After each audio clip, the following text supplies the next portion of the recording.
ഈശോയുടെ ഏറ്റവും പ്രിയപ്പെട്ട വലിയ പിതാവേ, ബഹുമാനപ്പെട്ട എല്ലാ അച്ഛന്മാരെ, ഏറ്റവും പ്രിയപ്പെട്ട വികാരിയച്ഛ, TCYM-ൻ്റെ ഡയറക്ടർ സ്നേഹ ബഹുമാനപ്പെട്ട ആലഞ്ചേരി ജോസച്ച,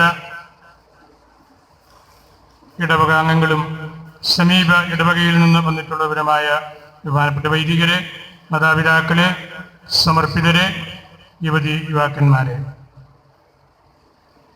വളരെ വലിയ ആവേശത്തോടും പ്രാർത്ഥനാ നിർഭരമായ പ്രതീക്ഷകളോടും കൂടിയാണ് വിശുദ്ധ മദർ തെരേസായുടെ ഭൗതിക അവശിഷ്ടത്തിൻ്റെ ഭാഗമായ റിലിക്ക് നമ്മുടെ ഈ ക്രിസ്തുരാജ ദേവാലയത്തിൽ നമ്മൾ പ്രതിഷ്ഠിച്ചത്. ഈ നാളുകളിലൊക്കെ നമ്മളെല്ലാവരും വായിക്കുകയും പഠിക്കുകയും കാണുകയും ശ്രവിക്കുകയും എല്ലാം ചെയ്ത കാര്യമാണ് മദർ തെരേസായുടെ കാനനൈസേഷൻ. വിശുദ്ധ പദവിയിലേക്ക് പരിശുദ്ധ ഫ്രാൻസിസ് പിതാവ് മദറിനെ കൈപിടിച്ച് ഉയർത്തുന്ന മനോഹരമായ ആ മണിക്കൂറുകൾ. 1948 മഹാത്മാഗാന്ധിജിയുടെ മൃതശരീരം വഹിച്ചുകൊണ്ടുപോയ അതേ ഗൺ കാരേജിലാണ്, വാഹനത്തിലാണ് മദർ മരിച്ചപ്പോഴും ഇന്ത്യ ഗവൺമെൻറ് മൃതശരീരം കൊണ്ടുപോകാനായിട്ട് അനുവദിച്ചു കൊടുത്ത വാഹനം. ഗാന്ധിജിയുടെ മൃതശരീരം വഹിച്ചതിന് ശേഷം ആദ്യമായിട്ടാണ് ആ വാഹനം ഗവൺമെൻറ് ഇതുപോലുള്ള ഒരു കാര്യത്തിനായിട്ട് വിട്ടുകൊടുക്കുന്നത്. ഗാന്ധിജിയെ നമ്മളുടെ രാഷ്ട്രത്തിൻ്റെ പിതാവ് എന്ന് നമ്മൾ വിളിക്കുമ്പോൾ എല്ലാവരും ഈ സിസ്റ്ററിനെ മദർ, മാതാവ് എന്ന് വിളിക്കുന്നതിലും തമ്മിലുള്ള ഒരു താരതമ്യം ഞാൻ പലപ്പോഴും അവിടെ ശ്രദ്ധിച്ചിട്ടുണ്ട്. ആരും നിർബന്ധിച്ചിട്ടല്ല, സാധാരണക്കാരും കുട്ടികളും മറ്റ് മതസ്ഥരുമെല്ലാം ഈ സിസ്റ്ററിനെ മദർ എന്ന് വിളിക്കുകയായിരുന്നു. ഗാന്ധിജിയെ നമ്മുടെ രാഷ്ട്രത്തിൻ്റെ പിതാവ് എന്ന് നമ്മൾ എപ്പോഴും പറയുകയും വിളിക്കുകയും ചെയ്യുന്നത് പോലെ തന്നെ. അതുപോലെ തന്നെ മദർ തെരേസായ്ക്ക് ഇന്ത്യയുടെ ഏറ്റവും വലിയ അവാർഡ് കൊടുത്ത അവസരത്തിൽ ഇന്ദിരാഗാന്ധി പ്രസംഗിച്ചപ്പോൾ പറഞ്ഞു, നമ്മളൊക്കെ എത്രയോ നിസ്സാരന്മാരായ വ്യക്തികളാണ് എന്ന് ഈ മദറിൻ്റെ മുമ്പിൽ ഇരിക്കുമ്പോഴാണ് മനസ്സിലാകുന്നത് എന്ന്.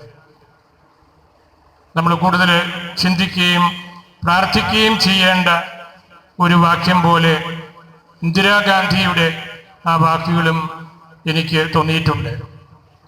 നമ്മൾ നമ്മെ തന്നെ പരിശോധിക്കുവാനും നമ്മളുടെ ജീവിതത്തെ ക്രമപ്പെടുത്തുവാനും എല്ലാമുള്ള വലിയൊരു അവസരമായിട്ടാണ് മദറിൻ്റെ ആ സാന്നിധ്യത്തെക്കുറിച്ച് ഈ രാജ്യത്തോട് പ്രധാനമന്ത്രിയായിരുന്ന ഇന്ദിരാഗാന്ധി സംസാരിച്ചത്.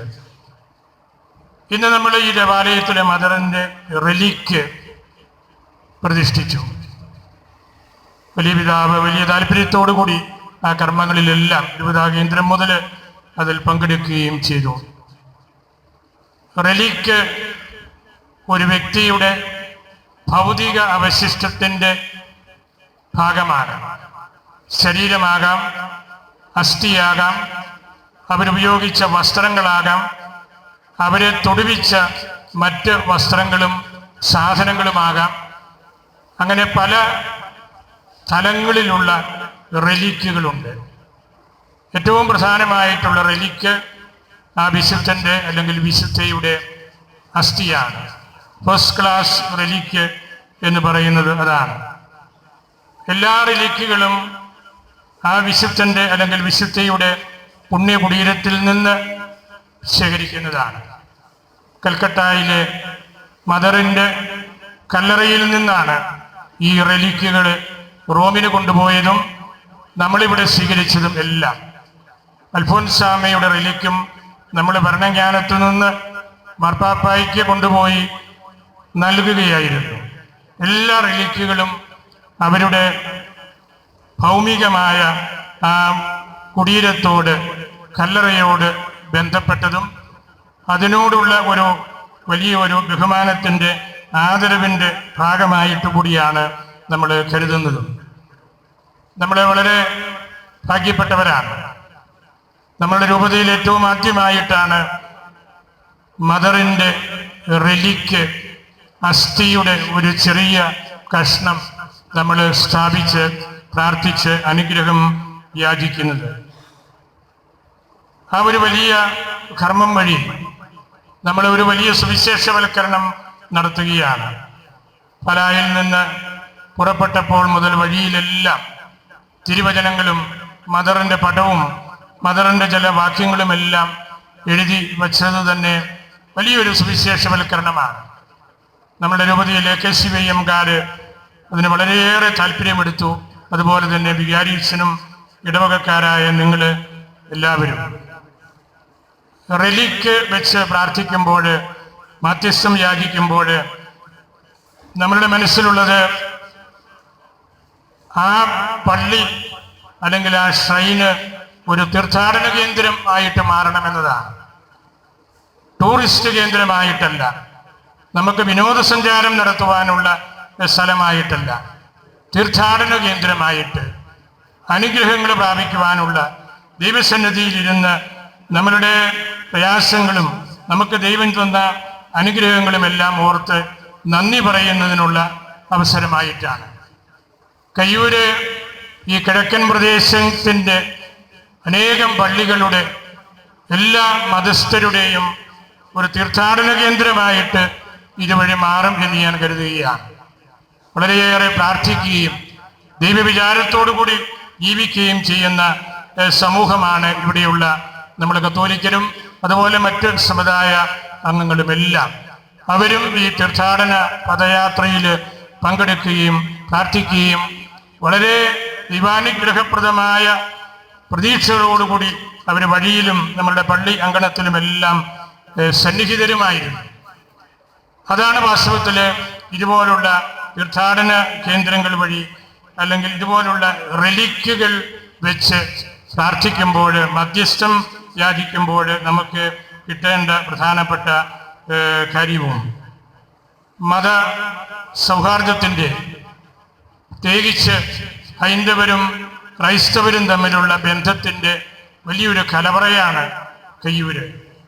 നമ്മളുടെ എല്ലാ കാര്യങ്ങളും ഈ പള്ളിയായിട്ട് ബന്ധപ്പെട്ടതും ഈ പ്രദേശത്തെ ആഘോഷങ്ങളുമെല്ലാം ഇവിടെയുള്ള ഹൈന്ദവ സമുദായവുമായിട്ട്, പ്രത്യേകിച്ച് നായന്മാരും ഈഴവരുമായിട്ടുള്ള സഹോദരങ്ങളുമായിട്ട് വളരെയേറെ ബന്ധപ്പെട്ട് കിടക്കുന്നതാണ്. അതുതന്നെ നമുക്ക് വലിയൊരു പ്രോത്സാഹനവും ഇതുപോലുള്ള അവസരങ്ങളിൽ ഏറ്റവും കൂടുതൽ നമുക്ക് ഉത്തേജനം ലഭിക്കുന്നതുമായ ഒരു കാര്യം കൂടിയാണ്. നമ്മുടെ ഈ പ്രദേശത്തിൻ്റെ കുടുംബങ്ങൾ തമ്മിലുള്ള നല്ല ബന്ധങ്ങൾ അരക്കിട്ട് ഉറപ്പിക്കുന്നതിനും പ്രാർത്ഥനാപൂർവം ജീവിക്കുന്നതിനുമൊക്കെയുള്ള ഒരു അവസരമായിട്ട് ഈ ആത്മീയ ശുശ്രൂഷ മാറും എന്നതാണ് നമ്മളുടെ എല്ലാവരുടെയും പ്രത്യാശ. കരുണയുടെ വർഷത്തിൽ കരുണയുടെ മുഖവും കരവുമായിട്ട് പ്രവർത്തിച്ച മദറിനെ വിശുദ്ധയായിട്ട് മാർപ്പാപ്പ ലോകത്തിന് നൽകിയപ്പോൾ ലോകം മുഴുവൻ വലിയ ആവേശത്തോടു കൂടിയാണ് അത് സ്വീകരിച്ചതും ആ തിരുക്കർമ്മങ്ങളിലൊക്കെ പങ്കുചേർന്നതും. മദർ കൊച്ചുനാൾ മുതൽ മാതാപിതാക്കളുടെ കൂട്ടത്തിൽ, പ്രത്യേകിച്ച് അമ്മയുടെ കൂട്ടത്തിൽ ജീവിച്ച നാളിൽ അവർ കണ്ടുപിടിച്ച ഒരു കാര്യം, അവരുടെ വീടിന് തൊട്ടടുത്ത് മാസിഡോണിയയിൽ പാവപ്പെട്ട ഒരു വല്യമ്മ, മക്കളും മക്കളുടെ മക്കളും ഒക്കെ ഉണ്ടെങ്കിലും അവർ ഈ അമ്മച്ചിയെ പരിചരിക്കാത്തത് കൊണ്ട് ഈ മദറിൻ്റെ അമ്മ ദ്രാന എന്നു പേരുള്ള ആ അമ്മച്ചിയായിരുന്നു ഈ പ്രായം ചെന്ന ആ അമ്മയെ കുളിപ്പിക്കുകയും കഴുകുകയും മരുന്ന് കൊടുക്കുകയും ഭക്ഷണം പാകം ചെയ്ത് കൊടുക്കുകയും എല്ലാം ചെയ്തിരുന്നത്. അങ്ങനെയുള്ള ഒരു കാര്യം കണ്ട് പഠിച്ചതുകൊണ്ടാകാം പിന്നീട് മദർ മസിഡോണിയയിലും നമ്മുടെ നാട്ടിൽ ബംഗാളിലും പ്രത്യേകിച്ച് കൽക്കട്ടയിലും എല്ലാമുള്ള അവരുടെ പ്രവർത്തന ശൈലി, അതുപോലുള്ള സമൂഹത്തിൽ ഏറ്റവും കൂടുതൽ വിഷമങ്ങൾ അനുഭവിക്കുന്ന ആളുകളുടെ അടുത്തേക്ക് ഇറങ്ങി ചെല്ലണം എന്നുള്ള വലിയ ഒരു താല്പര്യം ജീവിതത്തിൻ്റെ അടിസ്ഥാന പ്രമാണമായിട്ട് തിരഞ്ഞെടുത്തത് എന്ന് ഞാൻ കരുതുകയാണ്. അത് കണ്ട് പഠിച്ച് വളർന്നു വന്ന ആ കൊച്ചിന് ഇതുപോലുള്ള ഒരു സേവനം ചെയ്യാൻ മാത്രമേ സാധിക്കുകയുള്ളൂ. അത് സ്വാഭാവികമായിട്ടുള്ള ഒരു വളർച്ചയാണ്.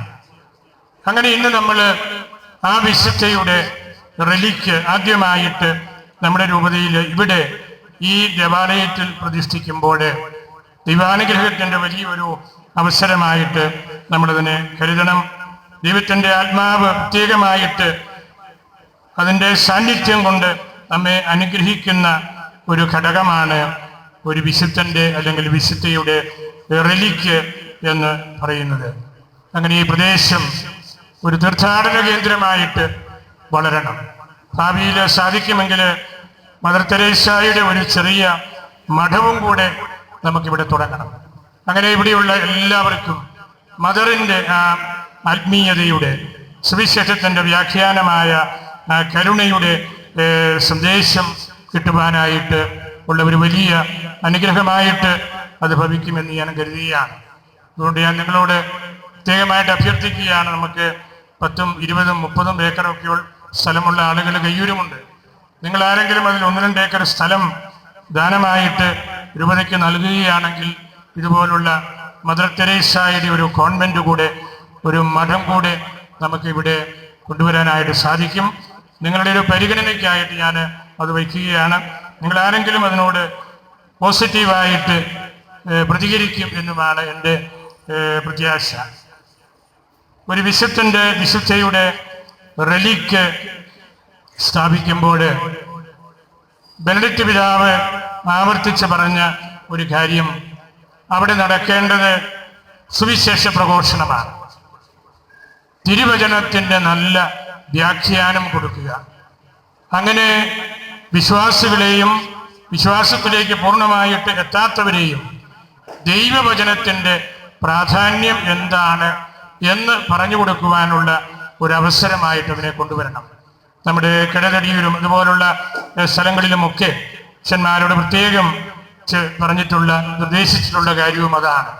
എല്ലാ അവസരങ്ങളിലും ദൈവവചനത്തിന് പ്രത്യേകമായ സ്ഥാനം കൊടുക്കണം. ഇന്നത്തെ പരിശുദ്ധ കുർബാനയിൽ സുറ മലബാർ സഭ നമുക്ക് തന്നിരിക്കുന്ന തിരുവചനം ഭാഗ്യവശാൽ നമ്മൾ ഇന്ന് നടത്തിയ ഈ കർമ്മത്തോട് ദൈവശാസ്ത്രപരമായ ബന്ധമുള്ളതായിട്ടാണ് എനിക്ക് തോന്നുന്നത്. ഖനാൻകാരി സ്ത്രീയുടെ, വിജാതീയായ ഒരു സ്ത്രീയുടെ, ഗ്രീക്കുകാരിയായ ഒരു സ്ത്രീയുടെ വിശ്വാസം ദൈവം നമ്മളുടെ മുമ്പിൽ, ഈശോ നമ്മുടെ മുമ്പിൽ ഏറ്റവും പ്രധാനപ്പെട്ട കാര്യമായിട്ട് അവതരിപ്പിക്കുന്നു. ഞാൻ അതേക്കുറിച്ച് 1-2 ചിന്തകൾ കൂടെ പറഞ്ഞ് അവസാനിപ്പിക്കുകയാണ്.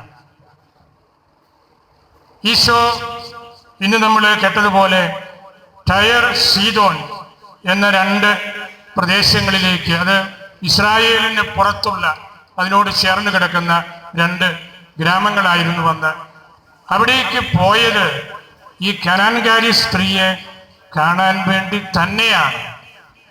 ആ സംഭവം സുവിശേഷത്തിന്റെ കേന്ദ്രമായിട്ട് വരണമെന്ന് ഈശോ അവിടുത്തെ ലൈംഗികമായ ജ്ഞാനത്തിൽ മുൻകൂട്ടി കണ്ടതുപോലെയാണ്. ടയർ സീദോനില് ഈശോ എത്തിയപ്പോൾ ഈ സ്ത്രീ വരികയും വലിയ ഒരു ഡയലോഗ്, ഞാൻ ആദ്യം പറഞ്ഞല്ലോ, നമുക്കും ഇവിടെ ആവശ്യം ഡയലോഗാണ്, വർത്തമാനം പറച്ചിലാണ്, സംഭാഷണമാണ്, കണ്ടുമുട്ടലാണ്. പ്രത്യേകിച്ച് വിവിധ മതങ്ങളിൽപ്പെട്ട വിശ്വാസങ്ങളിൽപ്പെട്ട ആളുകൾ ഒന്നിച്ച് താമസിക്കുമ്പോൾ അങ്ങനെയുള്ള ഒരു സംഭാഷണത്തിൻ്റെ വലിയൊരു ടെക്സ്റ്റാണ് നമ്മൾ ഇവിടെ ഇന്ന് വായിച്ചു കേട്ടത്. വളരെ പ്രധാനപ്പെട്ട ഒരു തിരുവചന ഭാഗമാണ്. മത്തായി സുവിശേഷകൻ വലിയ ഊന്നൽ കൊടുത്ത് പറഞ്ഞിരിക്കുന്നു. നമ്മൾ ആ തിരുവചനം കേൾക്കുമ്പോൾ വാസ്തവത്തിൽ വളരെ കഠിനമായ രീതിയിൽ ഈശോ പ്രതികരിക്കുന്നത് പോലെ ബാഹ്യമായിട്ടെങ്കിലും നമുക്ക് തോന്നും. വലിയ വ്യാഖ്യാനങ്ങളൊന്നും ഇല്ലെങ്കിൽ പോലും അങ്ങനെ നമുക്ക് തോന്നും. സ്വാഭാവികമായിട്ട് ഈശോയുടെ സംസാരത്തിൻ്റെ ഒരു ശൈലി അത്തരത്തിലുള്ളവരാണ്. ഒരിക്കൽ ഒരു വലിയ പണ്ഡിതൻ ഈശോയെ നല്ലവനായ ഗുരു എന്ന് വിളിച്ചല്ലോ. അപ്പോൾ ഈശോ പറഞ്ഞു, ദൈവം ഒരുവൻ മാത്രമേ നല്ലവനായിട്ടുള്ളൂ. എനിക്കില്ലാത്ത കാര്യങ്ങളെല്ലാം പറഞ്ഞ് എന്നെ പുകഴ്ത്തേണ്ട കാര്യമില്ല. കാനായിലെ കല്യാണത്തിൻ്റെ കാര്യം നമുക്കറിയാം. മറിയം മധ്യസ്ഥം നടത്തിയപ്പോൾ അവിടെയും ഈശോ പറഞ്ഞു, എനിക്കും നിനക്കും എന്താ, നമ്മൾ വലടത്ത് അടങ്ങിയിരുന്നാൽ പോരെ, നീ എന്തിനാണ് ഈ ആവശ്യമില്ലാത്ത കാര്യങ്ങളിൽ പോയി ഇടപെടുന്നത്? അതൊരു പ്രത്യേകമായ ശൈലിയാണ്. യോഹന്നാൻ മാംദാനായുടെ ശിഷ്യന്മാര് ഈശോയെ കണ്ട് ആകർഷണം തോന്നി ഈശോയോട് ചോദിച്ചു, താങ്കൾ എവിടെയാണ് താമസിക്കുന്നത്? അപ്പോഴും ഈശോ പറഞ്ഞു, നിങ്ങൾക്ക് മനസ്സുണ്ടെങ്കിൽ വന്നു കാണുക. അപ്പൊ ഒരു പ്രബോധന ശൈലിയാണ്. നമുക്ക് പ്രത്യക്ഷത്തിൽ ബാഹ്യമായിട്ടുള്ള വായനയിൽ തോന്നും, ഈശോ എന്തുകൊണ്ടാണ് ഇങ്ങനെ സംസാരിക്കുന്നത്, ഇങ്ങനെ പെരുമാറുന്നതെന്ന്. എന്നാൽ കാര്യങ്ങളുടെ ഉള്ളറകളിലേക്ക് നമ്മൾ പ്രവേശിക്കുമ്പോൾ ആഴമായിട്ടുള്ള അർത്ഥം അതിലുണ്ട്. കനാൻകാരി സ്ത്രീയുടെ കാര്യവും 3 അവഗണനകൾ ആ സ്ത്രീ സഹിക്കുകയാണ്. ഒന്ന്, ഈശോയോട് വന്ന് എൻ്റെ മകളെ പിശാച് ബാധിച്ചു എന്ന് പറഞ്ഞപ്പോൾ ഈശോ ഒന്നും മിണ്ടിയില്ല. അതാണല്ലോ ഏറ്റവും വലിയ അവഗണന. പണ്ഡിതന്മാർ പറയാറുണ്ട്, വഴക്കുകളോട് കൂടിയാണെങ്കിലും എന്തെങ്കിലും ഒന്ന് മിണ്ടിയാൽ ഒരാശ്വാസമുണ്ട്. ശരിയാണ്. നമ്മളുടെ അജപാലന ജീവിതത്തിലും കുടുംബ ജീവിതത്തിലും ഒക്കെ അതാണ്. എതിർപ്പുകളും വഴക്കുകളും ഉണ്ടെങ്കിലും എന്തെങ്കിലും ഒന്ന് മിണ്ടിയാൽ കുറേ ആശ്വാസമുണ്ട്. പക്ഷെ ഈശോ ഒന്നും മിണ്ടിയില്ല. ശിഷ്യന്മാരിടപെട്ട് കർത്താവിനോട് കരുണ ആവശ്യപ്പെട്ടു. ആ സ്ത്രീയെ പറഞ്ഞയക്കണമെന്ന് പറഞ്ഞു. അപ്പോൾ ഈശോ വലിയൊരു ആധികാരികമായ കാര്യം അവരെ പഠിപ്പിച്ചു. ഞാൻ വന്നത് യഹൂദ സമുദായത്തിലേക്കാണ്. യഹൂദന്മാർക്ക് ദൈവത്തെക്കുറിച്ച് കൂടുതൽ കാര്യങ്ങൾ പറഞ്ഞു കൊടുക്കുന്നതിനാണ്. അവിടെ ഈശോ ഒരു നിലപാടെടുക്കുകയാണ്. എനിക്ക് സംസാരിക്കാൻ ഞാൻ ഒരുക്കമല്ല, എൻ്റെ നിലപാട് ഇതാണ്. ആ സ്ത്രീ എന്നിട്ടും പോയില്ല. അവരെ ചുറ്റിപ്പറ്റി അവിടെ നിന്നു. ഇതൊക്കെ കേട്ടു.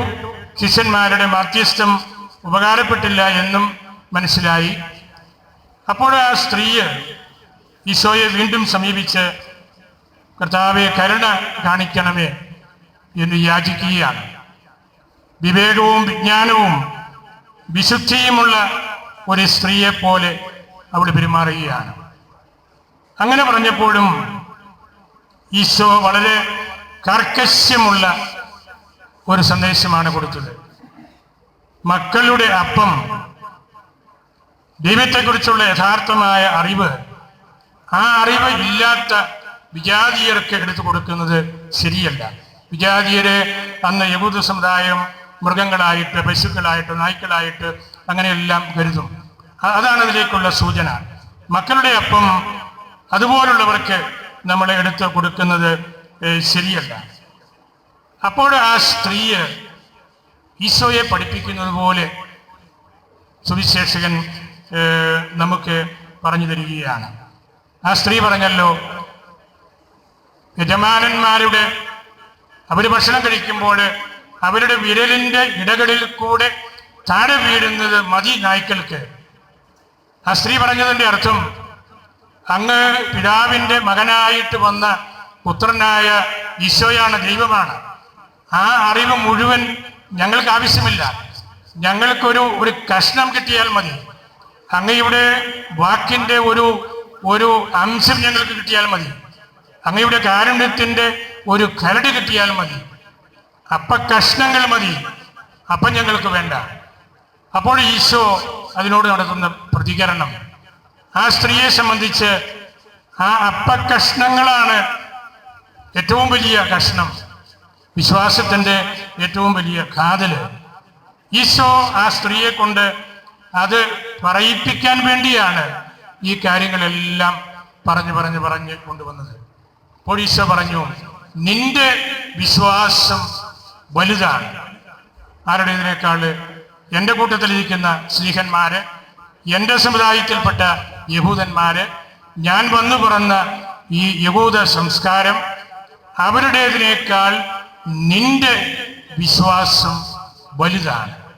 ആ ഒരു വലിയ സത്യം പഠിപ്പിക്കാൻ വേണ്ടിയാണ് ഇതുപോലുള്ള ക്ലേശകരമായ വഴിയിലൂടെ കർത്താവ് അവളെ നടത്തിയത്. നമ്മൾ പലരും ആ വഴികൾ നടന്ന് എത്തുകയില്ല. ഇവിടെ ഒരുപാട് അമ്മച്ചിമാരിരിപ്പുണ്ട്. ഇതുപോലുള്ള 3 പ്രതികരണങ്ങൾ പിടിച്ചു നിൽക്കുന്ന അമ്മച്ചിമാര് വളരെ ചുരുക്കമായിരിക്കും എന്നാണ് ഞാൻ കരുതുന്നത്. ഏതെങ്കിലും ഒരു ആവശ്യം വരുമ്പോൾ യഥാർത്ഥത്തിൽ അധികാരിയായിട്ടുള്ള ഉത്തരവാദിത്തപ്പെട്ടയാള് മിണ്ടാതിരിക്കുന്നു, തറുതല പറയുന്നു, പിന്നെ വളരെ മോശമായ ഭാഷയിൽ പട്ടിയാണ്, പന്നിയാണ് എന്നൊക്കെ പറയുന്നു. അത്രയും പ്രയാസങ്ങൾ പിടിച്ചു നിൽക്കാൻ നമുക്ക് പറ്റാതെ വരുന്നത് കൊണ്ടാണ് പലപ്പോഴും ദൈവത്തിൻ്റെ കൃപ നമ്മിലേക്ക് ഒഴുകി ഇറങ്ങാതെ വരുന്നത്. ഒരുപാട് വേദനകളും പ്രയാസങ്ങളും സങ്കടങ്ങളും എതിർപ്പുകളും എല്ലാം തരണം ചെയ്യുമ്പോൾ ദൈവത്തിൻ്റെ കാരുണ്യം, ദൈവത്തിൻ്റെ മുഖം നമ്മൾ തിരിച്ചറിയുകയാണ്. നമുക്കറിയാമല്ലോ, ഒരുപാട് നാൾ നോക്കിയിരുന്ന് വാർദ്ധക്യത്തിൽ ഒരു മകൻ പിറന്നപ്പോൾ മോറിയാമലയിൽ വെച്ച് ദൈവം ആവശ്യപ്പെട്ടത് ആ മകനെ ബലിയർപ്പിക്കണമെന്നാണ്. അബ്രാഹാം അത് സമ്മതിച്ചു. നമ്മളാരും സമ്മതിക്കുകയില്ല. അബ്രാഹാം അത് സമ്മതിച്ചു. കാനാൻ ദേശത്തിനു വേണ്ടി കാത്തിരുന്ന് ജീവിതം മുഴുവനും സമർപ്പിച്ച മോശയ്ക്ക് കാനാൻ ദേശത്ത് പ്രവേശിക്കാൻ ദൈവം അനുവദിച്ചില്ല. ദൈവം പറഞ്ഞു, ഞാനതിലെ ഒന്ന് കടന്നു പോകും, നീ എൻ്റെ പിൻഭാഗം കണ്ടാൽ മതി, എൻ്റെ നേരെ നോക്കരുത്, നീ അത്രയും വളർന്നിട്ടില്ല, എൻ്റെ പിൻഭാഗം മാത്രം നീ കാണുക, കനാൻ ദേശത്ത് നീ പ്രവേശിക്കുകയില്ല. ഇതെല്ലാം കേട്ടതിന് ശേഷമാണ് മോശയുടെ കീർത്തനം എന്ന മനോഹരമായ ആ വിശുദ്ധ ഗ്രന്ഥഭാഗം നമ്മൾ വായിക്കുന്നത്. ഇത്രയും വലിയ അവഹേളനം ദൈവത്തിൻ്റെ ഭാഗത്തു നിന്ന് മോശയ്ക്ക് കിട്ടിയപ്പോഴും മോശ അതിന് കീർത്തനങ്ങൾ രചിക്കുകയാണ് ചെയ്തത്. ആ കീർത്തനങ്ങളാണ് പഴയ നിയമത്തിലെ ഏറ്റവും സാന്ദ്രതയുള്ള കാര്യമായിട്ട് നിൽക്കുന്നത്. പൂർവ്വ യോസേപ്പ് ഒരു സ്ത്രീയുമായിട്ട് ബന്ധപ്പെട്ട് പാപം ചെയ്യാൻ മനസ്സ് കാണിക്കാതെ വന്നതിൻ്റെ പേരിൽ അനേകം വർഷം ജയിലിൽ കിടക്കേണ്ടതായിട്ട് വന്നവനാണ്. യോസേപ്പ് പറഞ്ഞു, ഞാൻ ജയിലിൽ കിടന്നുകൊള്ളാം, ഞാൻ തെറ്റൊന്നും ചെയ്തില്ലെങ്കിലും ഞാൻ ജയിലിൽ കിടന്നുകൊള്ളാം, എന്നെങ്കിലും ഈ കാര്യം ജനങ്ങള്, രാജാവ്, ദൈവം മനസ്സിലാക്കി. അതാണ് വിശുദ്ധ ഗ്രന്ഥം നമുക്ക് നൽകുന്ന പ്രബോധനം.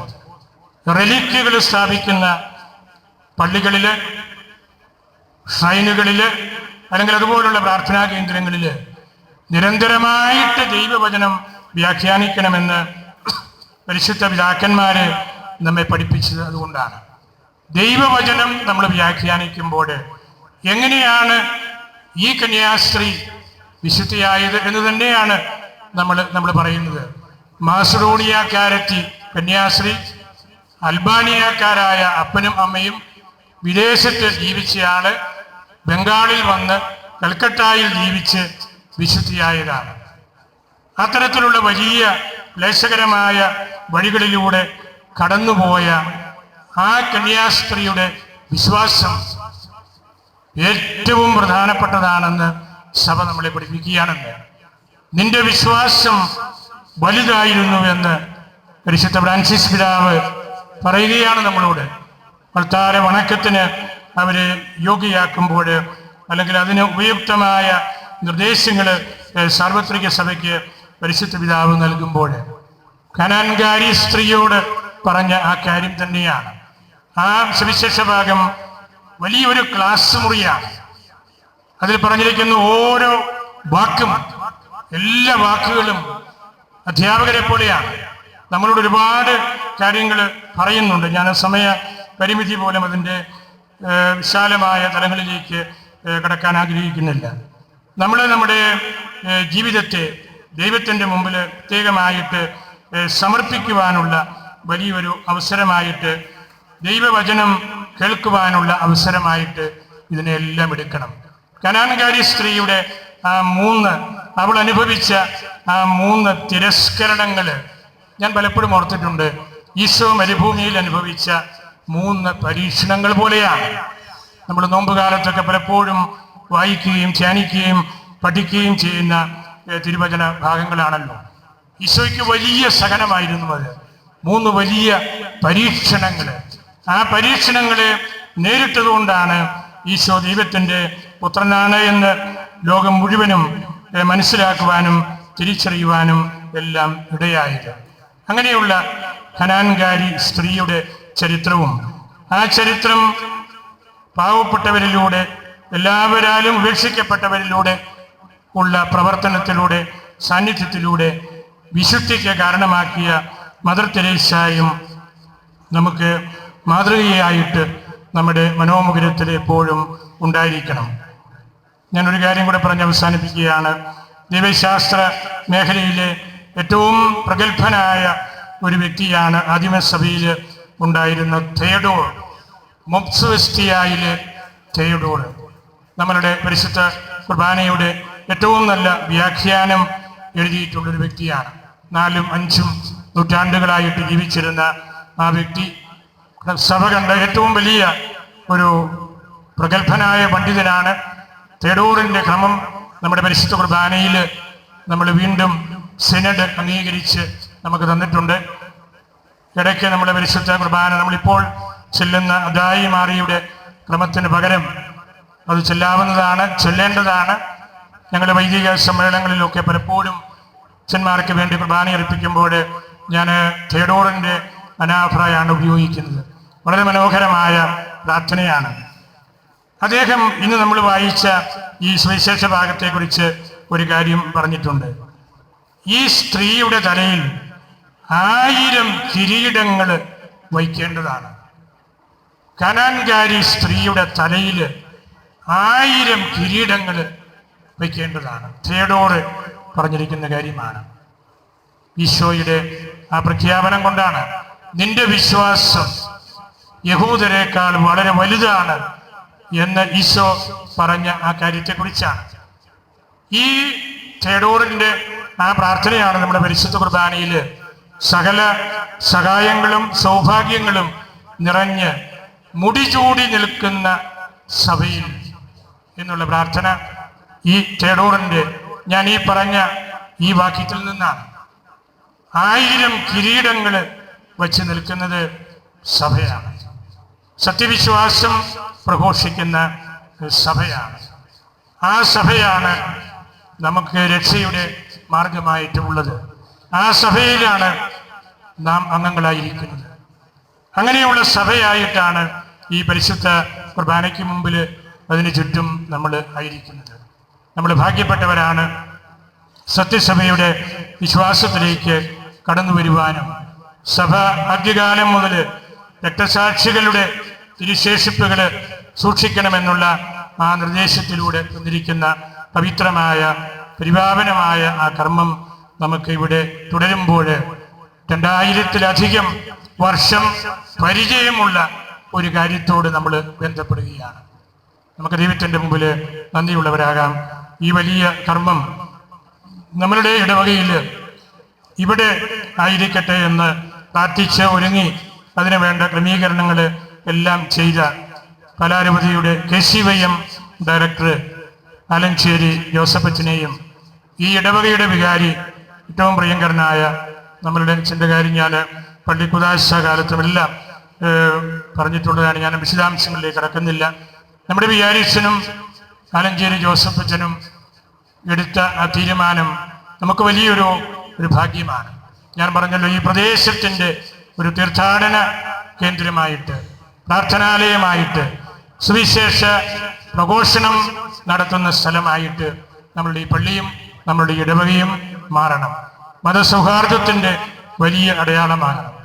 KCYM പാലാരൂപത പ്രസിഡന്റും വൈസ് പ്രസിഡന്റും ബഹുമാനപ്പെട്ട സിസ്റ്ററും അവരുടെ കോർ ടീമും എല്ലാം ഇതിനു വേണ്ടി ഏറെ അധ്വാനിച്ചു.